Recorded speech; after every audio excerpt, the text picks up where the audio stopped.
SCV NewsBreak for Thursday, June 2nd. Law enforcement now believe that the suspect accused of fatally striking a popular teacher with his car and leaving the scene was under the influence at the time of the crash. The district attorney's office filed charges Tuesday against 28-year-old Canyon Country resident Lucas Gidraz, who allegedly killed beloved Arroyo Seco teacher Rod Bennett.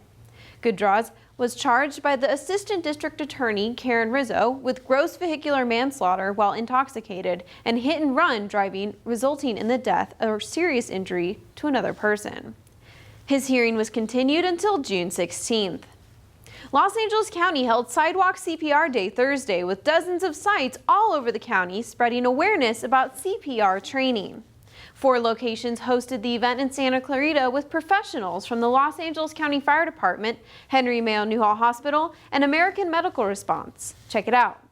Hi there, would you guys like to learn CPR? We're doing a CPR extravaganza and trying to promote people to learn hands-on CPR. So we're hoping to reach out to the community for them to have an opportunity. So we'll be here today until 4 o'clock. We also have some of our staff that's going to be at the mall as well to try to give people just an opportunity to learn a little bit more about it and actually practice on mannequins. The majority of cardiac arrests obviously happen outside of the hospital, and so we need an opportunity for people to volunteer to be able to come in and do chest compressions so they can keep the oxygen and the blood going until we can get the professionals there, so that when the professionals get there with their defibrillator, with their medications, that we have a brain that's been able to get oxygen and it's intact for us. So our job is just to keep everything circulating until the professionals be able to get there. Well, I had a really nice experience. I was always interested in knowing how to do CPR, and I'm going for my credentials to teach, so I definitely want to do, want to learn how to, in a case of an emergency, have just that ready. So I learned how to lock my hands and just to, she told me about a song, Staying Alive. So yeah, just to repeat that song over and over. And before doing that, to kind of, if the person's on the floor, kind of just move them to see if they're, conscious. If not, then, call 911 and then try to just do the CPR yourself. It's not hard at all. In fact, I would say that over the years we've taught people from the age of 3rd and 4th grade. We started off having them work on learning the chest compressions, and so by the time that they get into high school, they can be very proficient at doing that. So really anybody can learn, whether you're 90 or whether you're 8. 80% of cardiac arrests happen at home or around family members or friends that you know. And so we're really trying to promote this to be able to get more people to be able to advocate and start that at home. The brain, if it doesn't get oxygen in 4 to 6 minutes, we can start losing cells. So we want to be sure that we've got everybody from the get-go being able to start pumping on that chest and compressing. The results then, when we have the paramedics arrive within a good time frame, we can be very successful at what we do. But as good as we are with the hospital, it's really the individuals that really need to help us out with their own family members and their friends to be able to be successful. We're going to take a quick break, but when we come back, Newhall School District students performed in a concert Wednesday evening, plus an update on Vasquez Canyon Road. Stay tuned. Look at you. You're at the top of your game. You're unstoppable. Nothing can throw you off track. Wait, is that your car? Uh-oh. Yeah, I saw that coming. That will throw you off track. You're looking at around 10 grand in fines, legal fees, and increased insurance rates.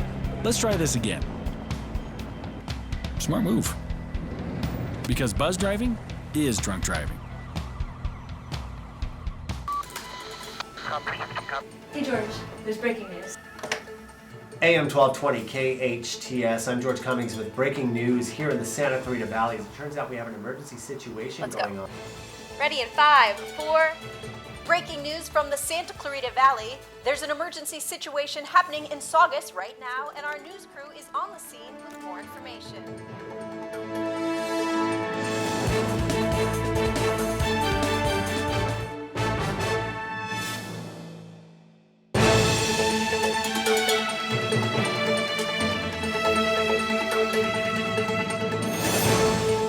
Welcome back. Los Angeles County Public Works crews will be starting to clear debris near Vasquez Canyon Road next week, but the construction of the road is still on hold. Workers will begin to clear the debris to restore the grade of the road that it used to be on. But this doesn't mean the road will be fixed yet. The construction has been postponed because the hillside is still unstable and is on private property. The owner of the private property is dead, and the county is in the process of pursuing eminent domain. The landslide occurred last year on November 20th and has been closed since. The damage to the road is about 400 feet in length, and the grading process would begin bringing 12 feet of dirt back down to the road's previous level. The award-winning Newhall School District's performing arts programs have hosted concerts all week featuring hundreds of student musicians and singers. SCV TV was there Wednesday to see the third concert.